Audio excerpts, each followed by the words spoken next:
இந்த வருஷத்துல பாத்தீங்கன்னா இது 2வது தடவை முடி வந்து வெட்டி இருக்கேன். ரொம்ப சீக்கிரமா வளருது. எப்படி இருக்கு இந்த ஷார்ட் ஹேர்? அழகா இருக்கா?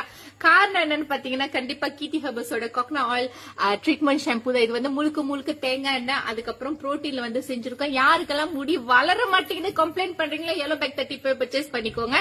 இப்ப பாத்தீங்கன்னா இந்த பாட்டில் வந்து எனக்கு இந்த முடிக்கு வந்து ஒரு 6 மாசமாச்சும் வரும். பாருங்க எவ்வளவு புக்கட்டா நல்ல வாசமாவும் இருக்கும் நம்மளோட ஷாம்பு. சோ விறுன்னு ஒரே மாசத்துல நீங்க வந்து பாக்கலாம் உங்களோட முடி வந்து எவ்வளவு சீக்கிரமா வளரும் அப்படின்ட்டு. ஓகே, சோ உங்களுக்கு இந்த மாதிரி முடி வந்து லைக் வளரவே மாட்டேங்குது, ரொம்ப கொட்டுது அப்படின்னு நினைக்கிறீங்கன்னா Yellow Bagல 30 இப்ப பர்ச்சேஸ் பண்ணிக்கோங்க. 1 பாட்டில் இருந்து ஆரம்பிங்க. நீங்களே வந்து உங்களுடைய ஃபீட்பேக் வந்து ஷேர் பண்ணுங்க. சிஸ்டர் உண்மையிலே இந்த ஷாம்பு ரொம்ப நல்லா இருக்கு, முடியும் சீக்கிரமா வளருது. பாருங்க இப்ப இவ்வளவு இருக்கு. அடுத்த மாசம் வந்து பாருங்க என்னோட அந்த கருப்பு முடியெல்லாம் எப்படி வந்து வளர போகுதுன்ட்டு. உங்களுக்கு இந்த மாதிரி வேணும்னா கீழே இருக்கிற Yellow Bag 30 பர்ச்சேஸ் பண்ணிக்கோங்க.